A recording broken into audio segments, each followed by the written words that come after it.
Hello and welcome to the Pinkbike podcast. I'm Mike Kasmer, and with me we've got Dario and Stefan. We just got back from Otter, so we're not jet lagged, but we're maybe trade show lagged. So we're gonna try to get through this one. But we saw all kinds of cool stuff that we're going to be talking about. It was a couple days in the sunshine with lots of new tech and bikes and talking with people, and kind of got a good feel of what's happening this season. So we'll be getting into that. But before we get going, let's start with some show and tell. See what goodies people have got in for testing or just showed up at their doorstep or found in the streets. You, Dario, you get some show and tell. Yeah, I found 2 bikes in the streets this week, just sitting out in a gutter. I've got tomorrow's release is the Santa Cruz Bullet, update to their long travel 170 mil e-bike. Similar to the Vala, it is now a horse link suspension layout, and it is a big dog. It is big and squishy, but not super heavy. It's all the builds are under 50 pounds, which is sweet. Pretty impressive for a bike that big. And they use the Bosch motor still. Yeah, Bosch motor and a 600 watt hour battery. So people will complain about that, but Santa Cruz is doing it because they don't want it to be too heavy. So I get that. I've been riding it for past few weeks and it's solid. It's pretty adjustable. You got high-low flip chip and high-low progression flip chip for the shock. All those like little high fidelity thoughts will be on my article, but like long story short, you could set it up to feel pretty dramatically different depending on where you ride and how. And I think ultimately it's just like a big safe feeling bike. What's better, that or the Vala? I'd probably choose the Vala for me, just because like it's a bit livelier. You know, it still has the like e-bike dummy effect, but the Bullet is cool. I haven't had the time to like fine tune setup on the Bullet, so I think there's work to be done there. When it comes to like, you know, bar height and things. I mean, like suspension, I'm pretty happy with where I've landed, but yeah, I had the opportunity to ride the one I'm testing, which is like a mid-level build kit, and then I rode the high-end one with the Float X2 shock, and I liked having the more adjustable shock just because I could kind of close some compression down for certain circumstances, and that was nice. But yeah, it's a sick bike. Cool. I don't know. I think it's gonna like cater to a lot of people who just want something that gets them up the hill and they can like drag brake down the steepest loamers around the world. Perfect. Do you think that new kind of 4-bar system is going to make its way to the non-e-bikes at some point here? Or? I honestly probably not, just because Santa Cruz seems to be like putting as much work into the VPP stuff as they are the 4-bar. Like, I think the horse link makes sense for the e-bikes. Like, packaging is the main concern there, but you know, it performs better than VPP under braking. So it's interesting. All the e-bikes are starting to kind of look the same. I know they're all the same. Like It's even like, maybe jumping the gun on things we can talk about later, but even like the Forbidden's gone to the kind of regular 4-bar, and it's interesting. Yeah, it's interesting to see when companies have different suspension designs for their e-bikes. I mean, like Yeti has that 6-bar for their e-bikes, but that hasn't translated back into the regular bikes yet. So it's kind of right. I guess you have the extra motor weight and things that you're doing to try to make that work. But yeah, kind of interesting. Cool. Yeah, I'm curious, like, if that's the way it will be, or if it's kind of like a convenient stopover while brands figure out more like elegant engineering solutions to integrate their like ID into their e-bikes. But we'll see. Cool. Yeah, and then you got something without a motor, right? For your other I have something wonderfly without a motor. Good. I've got the it's new so kind nice of for people listening. Yeah, we did tell like a disclaimer for people. Like all of us, we ride e-bikes and e-bikes are fun, but we're not super like we don't only ride e-bikes. And we wish there was more normal bikes launching this season. This is like the most e-bikes I've ever seen launched. So we're very excited when we get on our regular bikes, which we do regularly. But it's been a lot of e-bike talk just because there's so many the last couple of months. Like every new bike is an e-bike, and the future is now. The future is now, but the passion lies with the pedal bikes. Yeah, like e-bikes are more fun in the wintertime when you have like limited time to you just get out and slop around. But now it's getting like beautiful long days, which I just want to be on a regular bike with no motor and then still have some e-bikes attached. Purist. You guys are purists. Yeah, like part pure. I'm not full purist, but I'm excited.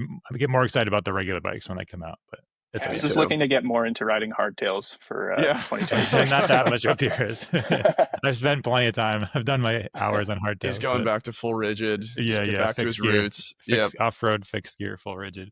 The other bike is the new Kona Hey. So traditionally, Hey has been their cross-country bike, and this is the 10th generation of the Hey, which is sick. And it is now not really a cross-country bike, maybe more of a light trail bike. It's got 120, 130 mil travel, comes with a pike, comes with a build kit that's definitely more all-round than just looking to shave weight. I think the build kit on the bike I have is like 31 pounds, so not cross-country weight, but I'd call it like tall boy equivalent in terms. I had a Scott Ransom that weighed 31 pounds once. It was 150 mil travel. I had I put that Marzocchi thing on it. Bikes are getting so heavy. The one you had with the like crazy Marzocchi Fox fork? Yeah. I think it was 31 pounds. Damn.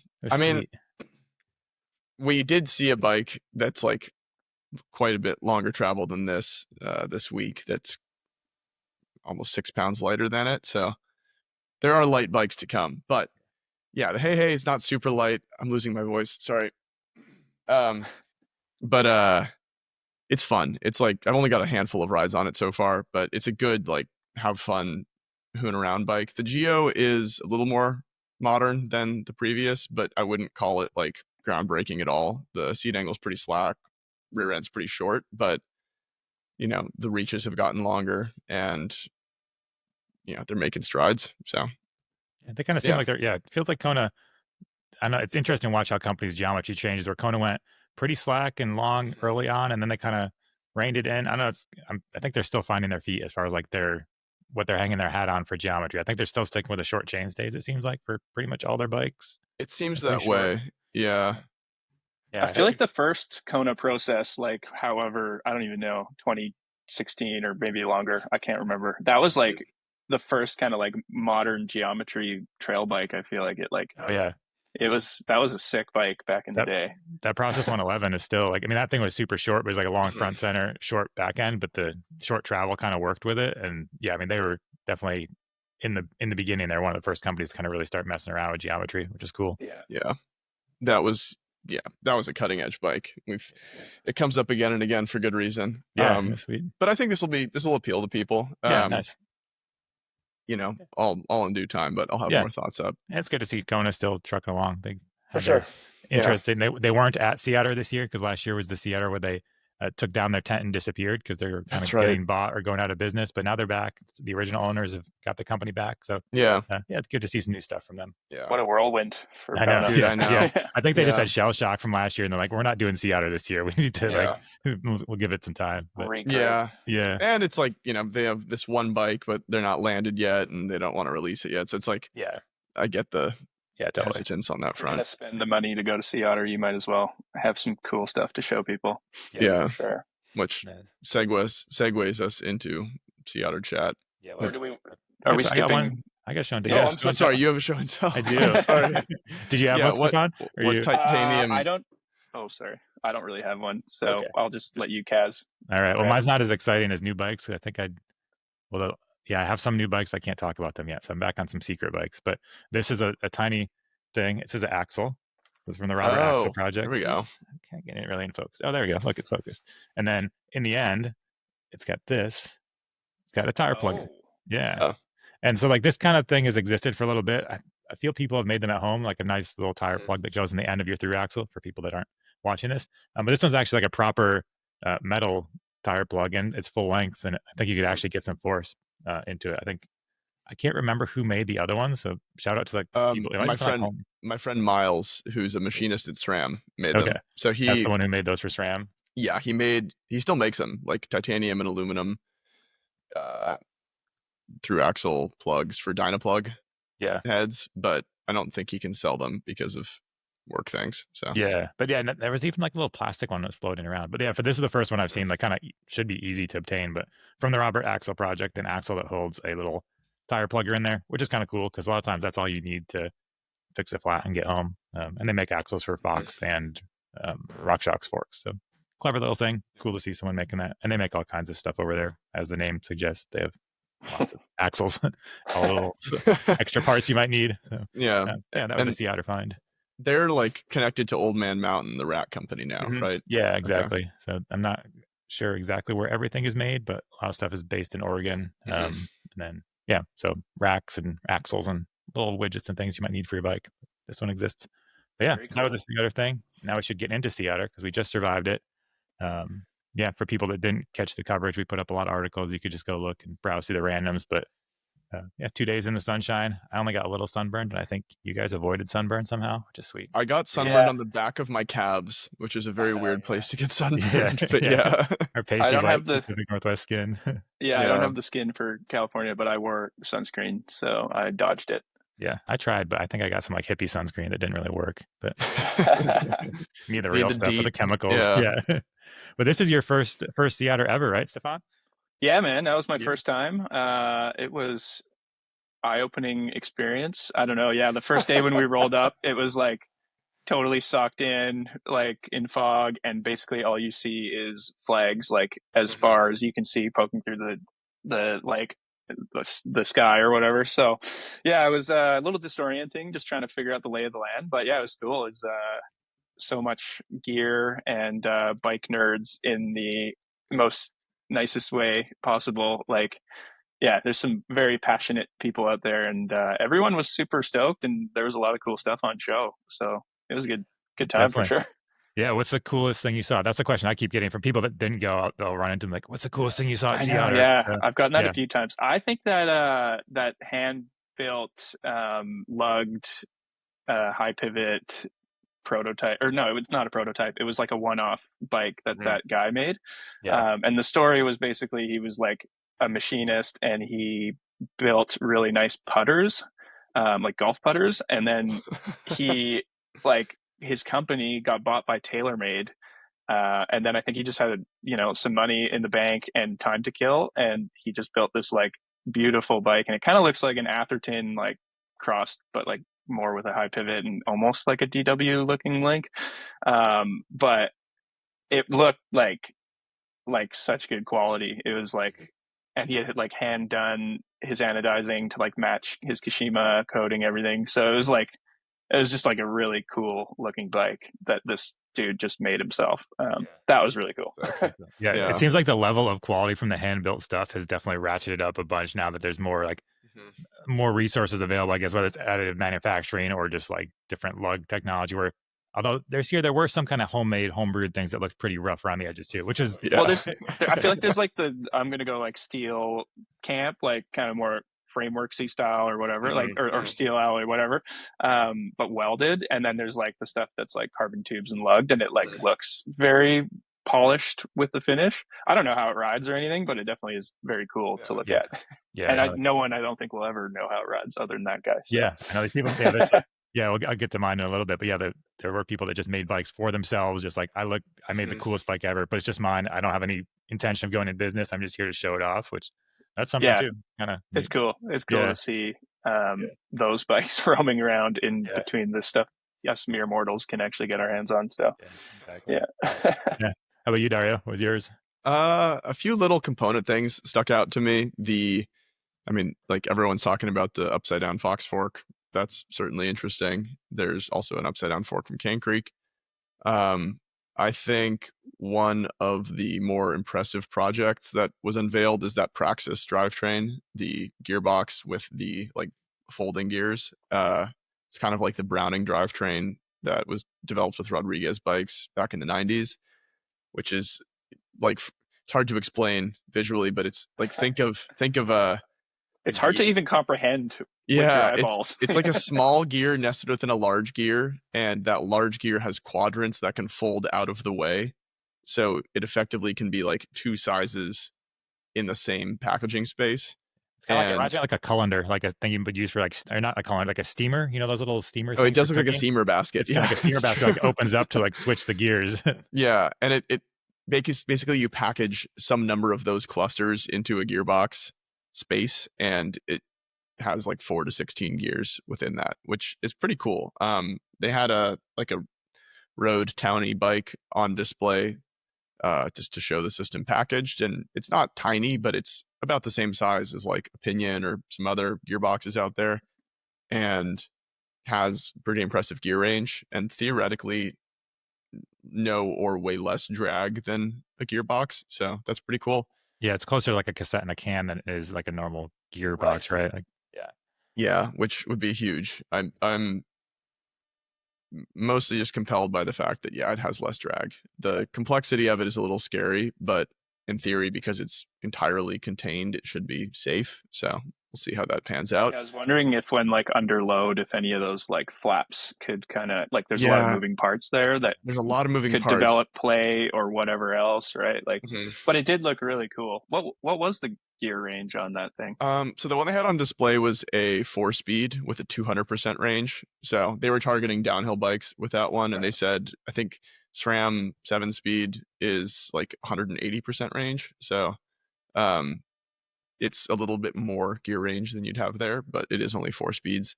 Some of the cool things you can do is like pre-program shifts if you want it to like jump to a specific number as opposed to just like index through all the cogs. So it has a lot of potential in that sense because it's not linear. It's like it Yeah, can it could just like reform fold into over a and different gear at any point if you want it to. So Yeah, I think it's cool. yeah, and they said it could go up to 16 speeds. Like the Correct. technology, they think they could allow it, so they could get a massive Yeah. range or really like tight spacing, I guess. So Yeah, if you look at the photos I have on the article, it's like there's space in there for 4 of those clusters, which would get you 16 speeds. And so they've already kind of accomplished the packaging constraints. It's just a matter now of like testing and partnering with people who want to build the bike. So yeah, we'll see. Should be cool. yeah, Other one little thing, but Olin's is working on some new stuff, which is exciting. They are quietly releasing like a hydraulic top out for that TTX 22 coil shock that we all really like, and then new air spring for the downhill fork. So it'll be the same air spring that Loic has been racing for the past couple of years. Do you know if that top out will be anything retrofittable? It does fit all the existing shocks, which You is just have to sick. like send it in for a rebuild, and then I'm pretty sure it would be like send it into a suspension house to get it done. It's not a home mechanic special. I wouldn't. I mean, I didn't get walked through the process, but just intuitively, it would be like quite a bit of work. And at that point, you might as well get your shock serviced anyway. So cool to see. I'll have something up on that today. But reminder to all listeners to go get their shock service for honestly. spring. You know, summer's coming. You might as well get your shit fixed. I might have to hit them up. I do have a TTX 22 that I love, except for it does have that top out at like slower speeds. You just kind of feel that little clunk. So maybe I'll see if get it serviced and see if it works.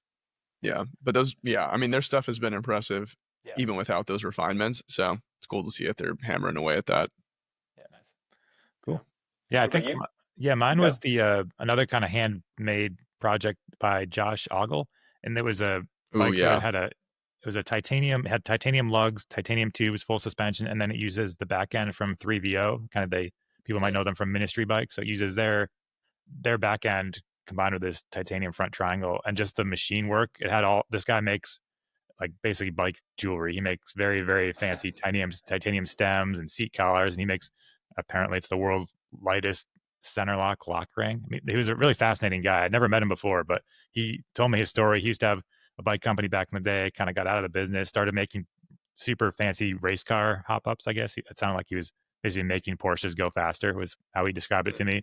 And then after that, he decided to get into watchmaking and just ended up in Switzerland he said he was at some like watchmaking class, and the instructor came over and was like, "You've never made a watch before? Like, what are you doing here? You're going to have to go home." He's like, "No, let me stay." And somehow he convinced the guy to stay with all these like super high-end watchmakers. And then he made watches, and now he's kind of back dabbling in the bike world. And you can go to his, like, I think it's called Ogle Designs or something, but he makes, like $500 stems. But he decided, since it's been 30 years since he made his first bike back in the 90s, that he would make one for himself. So this is just like the Ogle 30, and it's just for him. He's not making any more, but it's gorgeous. Like, you look at it and it's just so clean, so fancy. Yes, that caught my eye.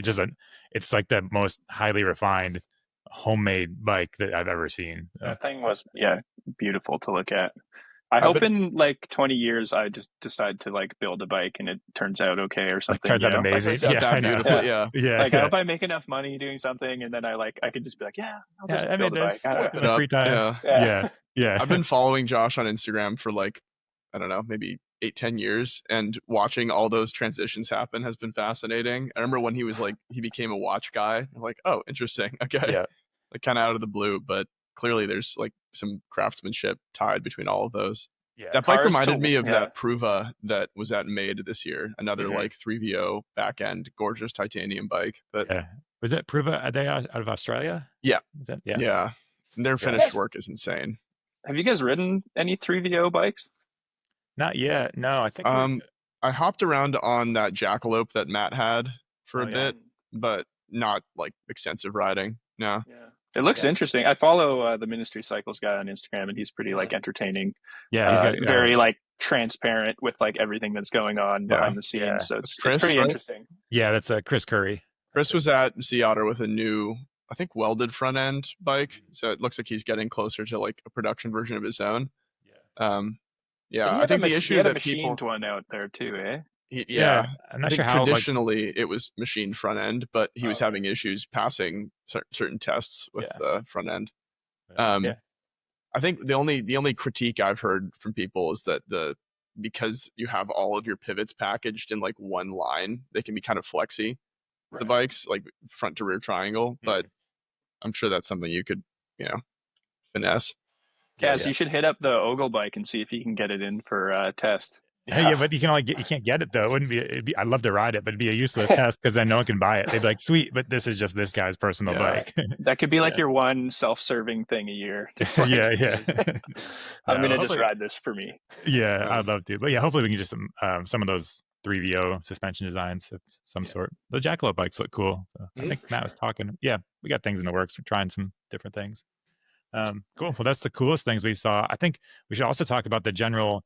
I hate the word vibe, but the general vibe of the event, because going to it, we've had so much talk like last week's podcast about tariffs and the doom and gloom in the bike industry. And in my mind, going into this year's Sea Otter, this is my 13th in a row. I was picturing there'd just be like 3 tents in a field and just a bunch of people kind of like walking around all depressed and sad. But it was not like that. Like everybody seemed pretty happy. I actually had conversations about bike riding, which a lot of Sea Otters you go and people just want to talk about products and they don't say like, "Hey, have you been riding?" But I had really good bike riding conversations, which I love. So did you guys have different experiences? Like, it was weirdly positive considering the tumultuous times. Like, I think there's an air of caution with people. Like everyone's aware that things are kind of rocky, but at the same time, I think there was a surprising amount of optimism about the position that people are in and just the general trend of things. A lot of stoke for sure, and some cool like a lot of like cool new products that like if people were really concerned they might not be. I guess they would have been working on them for quite a while anyways. It's like we're going to roll this out or show it off, but no, the vibes are good. I had the fun job of asking everyone about tariffs for a burning question that will be up by the time you're listening to this. And I think it was funny because every time it was like saying the T word, it was like a bad word. Everyone was like, don't talk who is this guy? I'd ask the burning question and they'd all kind of like, whoever was in the booth would be like, "Do you want to do it?" "I don't want to do it." It was, and I think that's fair because I think nobody, if you can check it out, it'll be on the homepage, but the general vibe is no one knows what the heck's going on. And they're all just trying to figure it out. It's all kind of like early, but yeah, other than me forcing people to talk about tariffs, there was like good vibes.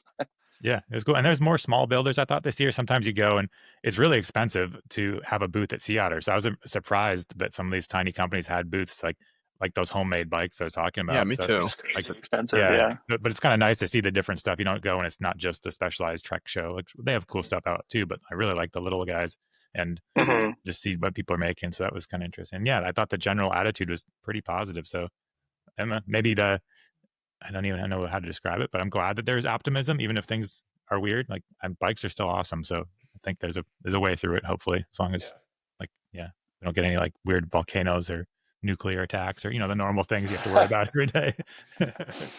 Yeah. Well, you never know. Yeah. I think we got to talk about DJI bikes popping up. Obviously, Forbidden launched their new Druid lineup that features the Avinox motor system, and then also Uno. What do you guys think of those bikes? Yeah, they're getting closer to the bike that I want. Like my dream, if I had a dream about e-bike, which I don't, my dream e-bike would be something in that kind of like 44-pound with a full power battery that you can go on a long ride and not have to worry about it. And these bikes that are coming out are still, they're sub 50 pounds. I think that Uno is around 47 pounds, they say, with downhill casing tires. I think the And that Forbiddens are one's like, the Uno had like a 800-watt battery. yeah, Yeah, 800 watt. And I think the Forbidden's a little heavier. They're saying it's like closer to 50 pounds, but yeah. it's still with the 800-watt battery. So it seems like we're getting They somewhere. have like a light version that has a 600-watt-hour, and I think that one's like 45 Yeah, pounds. but And that then only has 140 mils of travel. So I don't believe in trail bike e-bikes. I just don't know why they exist. no, Like, no, yeah, like why you need travel? Like, because otherwise you should pedal your regular bike. I was having a debate, well, not a debate the other day, that this person was saying like, I don't know, like her friends were trying to get her to get an e-bike, and she was also considering a transition spur. And I was like, just get the spur, like, because she's riding a 35-pound trail bike now. I was like, if you get a bike that weighs like 30 pounds, 29 pounds, I don't know. I I'm went not the to a e-bike Canyon acolyte. press camp a couple years back that was like their full gamut of e-bikes that they were releasing, and it was like that crazy one with the gas tank water bottle that's like 180 mil 190 mil travel, and then the next day we rode the Neuron e-bike, which is like 130 140. Yeah, and you're like, wow, this is not the same experience. Like, yeah. There's just a disconnect when you get to that like very heavy but not super capable chassis that is a little odd to me. Like, it still has the e-bikiness of just like planted, you can get down things pretty easily feel, but it's just not quite as invigorating, I guess some of them too are like essentially a shuttle machine for like doing downhill laps, but that you self shuttle is kind of like, is that kind of what you're saying, Kaz? Like you kind of want, like I think like, I mean, it's 150 mil. I think it's just when you drop below like 150, it just starts, they're trying to make it like an actual trail bike, but you have that motor there and the weight's there. So you might as well have some extra travel just in case, because you could still pedal around on chill trails and be fine. But yeah, I just don't think the SL bikes that are more into like the cross, when companies are trying to make more like a cross country oriented e-bike, to me that seems silly. I know there's a market and it's fine if people want to ride that. Like that's, there's options for everybody out there. But personally, I prefer bikes with an e-bike with more travel, just because I do like to use it more like a shuttle bike or go ride some rowdy stuff. With how good XC bikes are now as well, like, I would choose that any day of the week over an e-bike. I like, know. That Salsa I reviewed last week is a phenomenal bike, and it's like light, it's efficient, you can carry a ton of shit on it, it's bright green. Like that kind of bike to me is becoming more what I would opt for. Like, obviously the purview is different than an e-bike. Like, you're not going to go like mob down some gnarly shit, but like that's what your enduro bike is for. And if you're just trying to like get out for a quick rip, like cross country bike is pretty sweet. That's so good. I know. I feel like we should maybe do a cross country bike episode one of these days, just about what's happened. Because if everyone that's listening, if you haven't checked out coverage of the most recent 2 World Cups that happened down in Brazil, just check out those courses. I think we mentioned it before, but the courses are so cool looking. There's actual proper gap jumps, and like they're riding. It's a trail bike course, but it's XC and as fast as possible. I mean, truth be told, it's like some of the features on them are things that like you see people on enduro bikes walk around. Like, oh, for sure. Yeah. There was like a proper, like I thought Blevins he was doubling. It was like a ramp, and it was kind of like it was a tabletop. You could clear it as a table or just roll over it. But like, it's a good distance at race pace. And like, yeah, it'd be a feature that not everybody would hit. So I don't know. Cross country is pretty awesome right now. So we can have Kaz, can I like test an XC bike? I have never ridden one. Dude, we should get you on something. It's you're very long. You might be the Stefan's like 8 feet tall. Dario's 7 feet tall, and Stefan's 8 feet tall. But so you'll be a good tester for the only downside with XC bikes is they for some reason the size range is tighter. I think they just expect tall guys to not, like, I'm almost max height for a lot of brands. I like smaller. I usually size down a bit. So You're also just not like exactly the ideal candidate for like 1,100 gram wheels and like tiny forks and like soft tires, but it'll be good. We'll get you on one this year. It'd be fun to try one. Dude, Cumberland too. Like, there's so many good trails here that would like, for like kind of a bit of a, I don't know, down country, whatever, it'd be like such a blast around here. Yeah, But that was my favorite stop of the BC bike race, because you guys have a great climbing it went trail through that you can there. just absolutely Yeah. sprint up. It's a climbing trail that somehow doesn't feel like it's uphill. It's the best. I don't know if anyone, it's like a bike path. Yeah, That's it's great. sick. Damn. But yeah, we'll get some XC stuff going, and we'll get an XC episode of this since we keep talking about e-bikes. But yeah, the DJI e-bikes are here, kind of. They are still, availability is kind of up in the air, and tariffs would be an issue too, with DJI being a Chinese company, obviously. But I don't know. Yeah, but like, not to. I know we don't really like dwelling on the tariff thing and talking about it too much, but it is interesting. But I mean, those motors would go from China to Taiwan or Vietnam, wherever the bike's being assembled, and then that product would be, from what my understanding, the country of origin is where the actual product gets put together. So I don't know for sure, but I think it would be more of like a Taiwan or Vietnam tariff with the States. Right. There was also, I don't know, because it's pretty high powered, and I know there's some regulations in the States.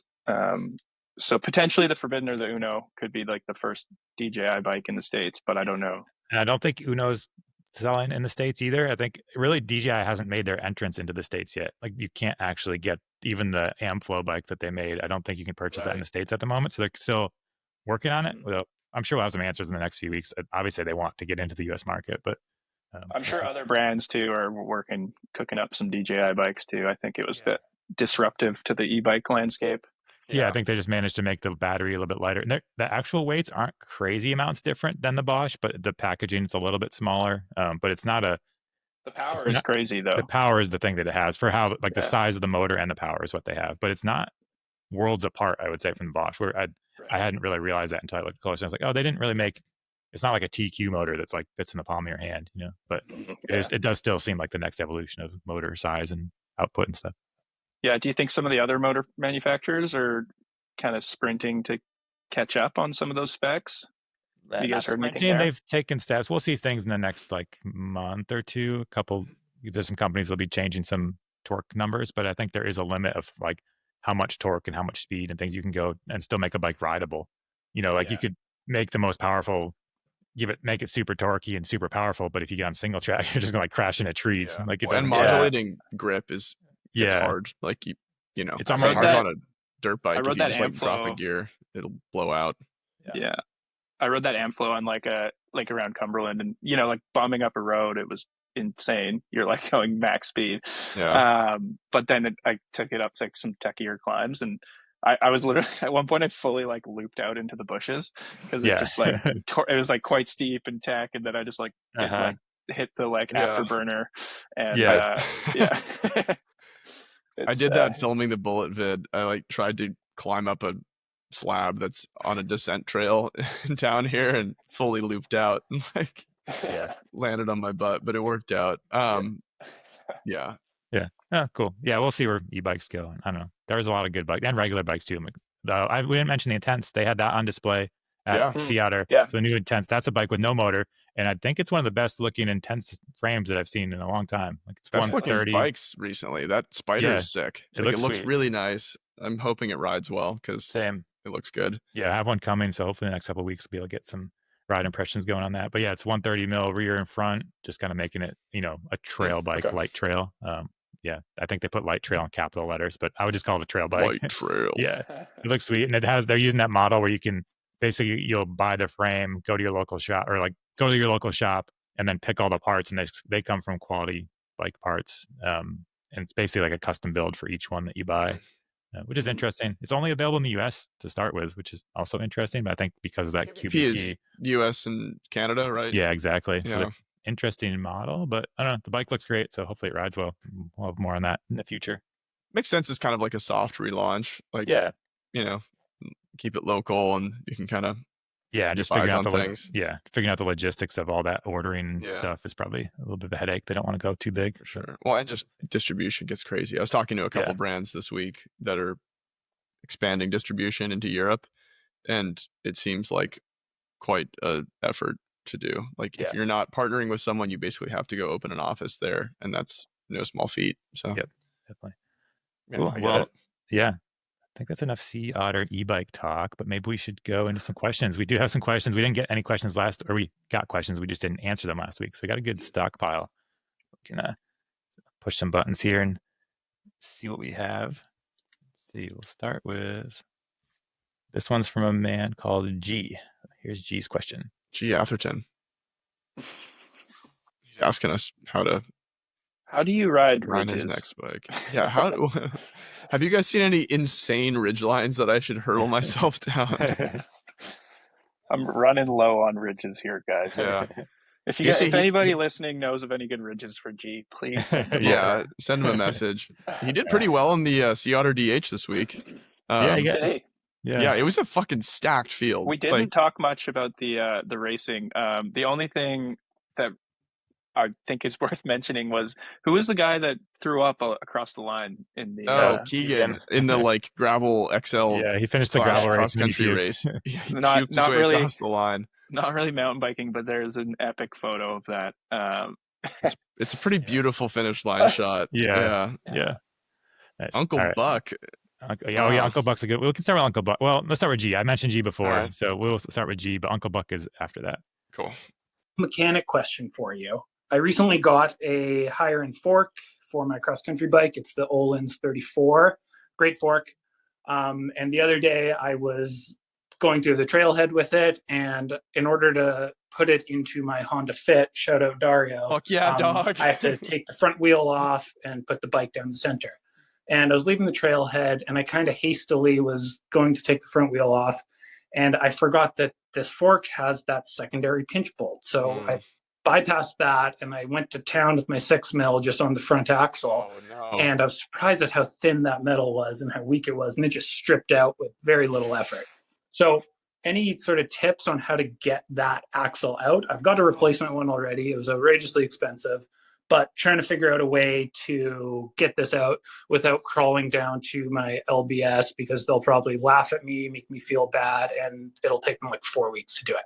So any tips would be great. Thanks. So you can try using a typical screw extractor that you'd use on any stripped screw head. Those are the like counter rotational bits that you drive into the axle and then would kind of back it out. Or worst case scenario, you remove the head of the through axle, because that's the only thing keeping tension on the bolt. So once that head is off, you'll be able to back the like rod itself out. But that'd be some high level Dremel work. And you just cut the through axle in half, right? Well, but it's in his wheel. Yeah. Oh, right. He's got the wheel on. Right. Yeah. I was also, sometimes you can use like a Torx head in a hex key. And if you go like a bit, they're kind of like tapered. So you can kind of like, if you get a good Torx Allen key and kind of like hammer it in there, and it should kind of tighten up depending on how much damage has been done. That can help if it's not too far gone. But the other two you said, Dario, are good. Just like get some epoxy in there and the Allen head or the Torx head and just let it sit and do a sacrificial something. Yeah, get like a cheap 6 mil and epoxy it in, and then back the whole thing out and throw that whole assembly away. Hopefully shouldn't be torqued too tight, because those aren't crazy torque usually. Yeah, right. That's a tricky one. I remember I've had to extract a couple of those when I was a mechanic, and I had luck using the like extraction bits that you can get at a hardware store, but it's like the easy out kind of thing. Yep. That would probably work. It's not always that friendly, sadly. That's a good one though. I feel like he's gonna. Oh, sorry. I was just gonna say, hopefully his bike shop doesn't actually like laugh at him. I know, because that shit happens. Yeah, like, that's yeah, that's an honest mistake, because the pinch bolt on the XC fork is kind of a weird feature, so not something you'd necessarily expect. I get Plus, that. that's kind of a good challenge. Like, that's one of those challenges. If someone brought that into the shop, I wouldn't mind that as much. Like, I'd be like, this is going to be my afternoon or whatever. I'm going to figure this out for you, because I like better those than things. changing it flat. Yeah, yeah, exactly. Something different. You're like, I can do this. I'm going to get all these tools and I'm going to do it, and then I'll feel good when I do. And if it doesn't work, I'll be grumpy. But usually you can figure that stuff out. So, I would say give some of those a try. But if it starts seeming like you might break something, then do bring it to your shop, and hopefully they don't scold you. And if they scold you, tell us the name of the shop, and then we'll shame them publicly on the podcast. Yeah, we'll flame them. Also, shout out to the Honda Fit gang. I also drive a Honda Fit. I just want to say it's a great car. It really is. It's pretty. All three of us has hatchbacks now, so we're in the small car crew. It's so just it's good. so much better than driving a big dumb truck. It's so you good. know, Yeah. I've got both. We have like a That's fair. Fit and a truck, and it's nice. But I drive the Fit way more. It's like, and when you went to Vancouver for the week, you you had like 2 bikes stuffed in the back of the Fit instead of driving the truck. That's good. Like a Which I minivan. think is rad. Yeah. Nice. All right, we'll get to the next question. Let's go to Uncle Buck. Let's see what he's got to say.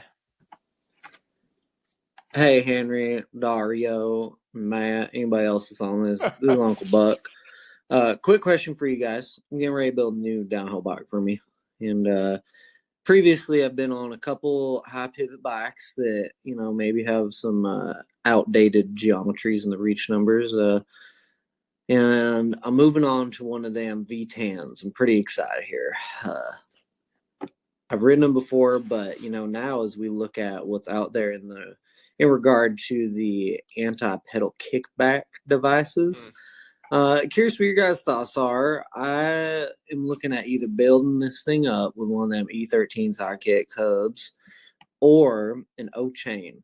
O-chain. Curious what your guys' thoughts are and what you would do if you're in my shoes. If you do like the O-chain and a lower engagement hub, if you just do the E13, or hell, you just do them both together and you ain't got no pedal kickback coming through them feet. But yeah, let me know what you guys got. Would love to hear from you.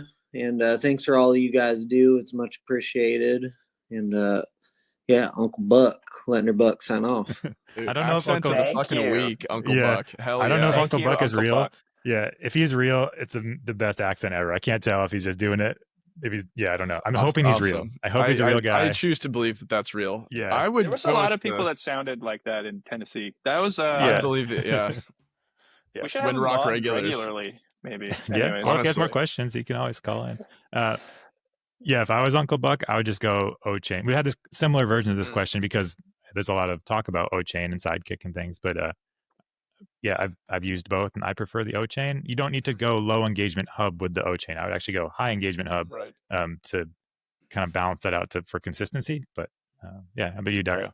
I mean, yeah, the syndicate runs O-chains, I think, universally, so makes sense there. But I think the sidekick does make sense for downhill bikes just because it's got a wider dead band to it, so you'll be able to get a bit more elimination out of that system if that's your goal. So we're seeing more and more people offer demos of the sidekick, so it'd be cool to, if you could, get your hands on one to try. But I think the biggest difference for me, because I did a big back-to-back that'll come out at some point, the O-chain does a really good job of eliminating chain slap as well, where the sidekick, because it has a hard catch at the end of that dead band, can still whip your chain sometimes. Not all the time, but like in really heavy G-outs, you'll get like a little from the chain. So, you might still want like better chain slap tape or whatever. So that's the one thing. Yeah, they both work. And I guess the thing with the sidekick is you could just switch that from bike to bike too. So if you, could potentially save you some money if you have one set of wheels between your enduro bike or downhill bike, if they happen to have the same axle or something. But it's elegant.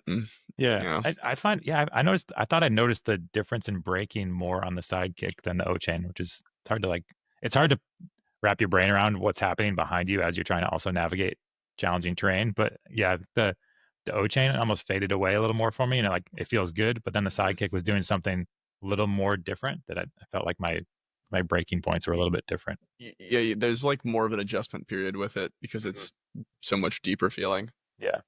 So, cool. Well, hopefully we helped Uncle Buck. So we might as well do one more question and see what we've got. Hey, Pinkbike. My name's Sam. I'm in New York. A question for you. I'm listening to a podcast on tuned mass dampers, and I was just wondering if downhill and enduro riders, if they put, let's say, a Vorsprung smash pot with that high volume of oil that's required, would that serve as a very similar, I guess, surrogate for a tuned mass damper, because you're having added weight in the front end, in the fork, a higher oil volume that may slosh around. It may not do the same in terms of the wave oscillations as the TMD, but I'm just wondering if the gain might be better in that situation because you also have the coil effects of better grip and suppleness. Because I'm not hearing many people are using coil and a tuned mass damper. And I assume most of the people using the TMDs are using air forks, air springs in their forks. So anyway, I thought I'd just ask out of curiosity. Thanks, and love the show, love the podcast and the site. Take care. I mean, we don't really see any any coil forks in downhill right now. Well, I that can't you think know of. of. Sometimes Yeah, that's true. That's true. Yeah. But I think having talked to like Fox, RockShox, Olin's, like they're all pretty stoked on what they're doing with air springs right now. So I think that is the kind of universal benchmark currently. You know, weight is a factor even in downhill, and progression is also a big factor. And that's a hard thing to replicate. Yeah, but I think what his question is if like a Vorsprung would act like a tuned mass damper, and I don't think it would because of the weight the weight of the oil isn't going to be the same as the weight that they have in those tuned mass dampers. Like if you hold one of those in your hand, they're pretty heavy. It's a good chunk of metal in there moving up and down to try to calm calm those vibrations. I don't think you'd have to have some super heavy liquid down there by your, and plus that's down by your axle, and they're kind of placing it up higher at the head tube. Right. Or I mean, we saw some putting them back at the bottom bracket area, but I don't think I haven't done back to back, but I don't think the Vorsprung is going to act the same as that. It's a different thing. But then again, like weight is weight. I think.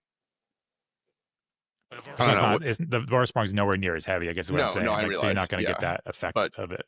Additional coil weight plus the more oil that you do run in that conversion, like it does add some mass to your bike. So in a sense, there will be like, you know, your whole chassis just gets a bit beefier, but I don't know that it's going to do anything the same as a mass damper. Because the mass damper is moving, not like your fork. I mean, your fork moves as you're hitting bumps, but the mass damper is almost like suspended element that's moving up and down because of that spring in there. It's like the shake weight style. So that's the whole point is that it cancels that resonance, or theoretically cancels that resonance. Yeah. We do have a test of that coming too. So hopefully we'll have, in the future, we might have articles to reference about chain slap devices and tuned mass dampers. Hopefully let's give it a timeline of like the next 2 months. Hopefully that's the fingers crossed, because we have done testing on these, some good back to back, and even made some videos and stuff. So those answers hopefully are incoming. But yeah. Nice. Well, I think that's pretty much. We have everything. that written in one. Someone wrote in. Yeah, we also the old fashioned way of writing. Let's see. I can read that one. Yeah. All right. This is from someone who wrote into the news at email. We've got, I've happily been rocking Gen 1 XO/XX1 Eagle for years and questioned the pros and cons of upgrading. I ride a 2022 Stump Jumper Evo, so I have the UDH, but I'm still inclined to stick with my Gen 1 XO1 if something breaks. Is going from Gen 1 Eagle XO1/XX1 to Eagle 90, which is the new transmission drivetrain, a downgrade? Yeah. Depends on what your metrics are. Aspects, yeah. Yeah. Weight is going to be a lot higher with Eagle 90, but the shift quality is definitely different, maybe smoother. I don't know if it's smoother. I think under load, like if you're a good shifter, if you're someone that's not necessarily like mashing down as hard as you can and trying to shift while climbing, I think that the XO Eagle that he has actually shifts a little bit better. Like the lever feel is nicer. The lightness of it, yeah. Yeah, it's a little bit more like crisp and nice. But if you are someone that wants to be able to mash and still shift, the new Eagle 90 does that. And I think the benefits of the new stuff is going to be that rebuildability. So if you do happen to smash it, you should be able to get the little part that's broken and not have to replace the whole derailleur. And I do think that direct mount adds a little bit more strength if you do hit the derailleur, and as far as the overall stiffness of it goes, because that was kind of the whole reason that UDH happened in the first, or the reason that they invented direct mount, is they were noticing that as people are pedaling and trying to shift, like the whole back end of the bike can kind of move and affect the shifts because 12-speed spacing is pretty tight. So I think that the new design has benefits, but if you're on that bike and you need a new drivetrain, you can get the older stuff for pretty cheap. I might suggest going that way and just kind of sticking with it. Like I don't think you'd be disappointed necessarily with the new Eagle 90, but it's just a little bit heavier shift, and it's not quite as doesn't feel as high end, and it's not designed to be like the ultimate high end mechanical drivetrain. But I mean, you can even repair your old 12-speed stuff with like the kits that Madrone sells. You know, if you do have that really high end, an XX1 derailleur, those are still going to be expensive aftermarket. So getting like new bushings or a new lower cage could be the move instead. Yeah. Stefan, what do you run on your bike? I run T-type Axis stuff mostly, and then I have like Shimano Dior 12-speed on a hardtail that I ride. I haven't ridden any of the new stuff, the new like 90 stuff, so I can't speak to that. But yeah, the cheap Shimano stuff's actually pretty good too. Pretty good. Yeah. Yeah. But he's already kind of invested in like the ecosystem or whatever. Sure. So, but Yeah. obviously Dior is nice. I got Dior on my like townie bike, and it's great. It's always I've got Link Glide on one of my bikes. It's great. Love that shit. Cool. But yeah. All right. That's Well, I that. think we solved some of the world's problems. So we're going to call this episode a wrap. So, good chatting with everybody. Everybody, thanks for listening. And if you do have questions, you can find the link in the show description. So add some, send us some voice memos. And you can always ask questions in the comments as well. We know how to read. We can read those. So catch you all next time. Thanks for listening. Peace.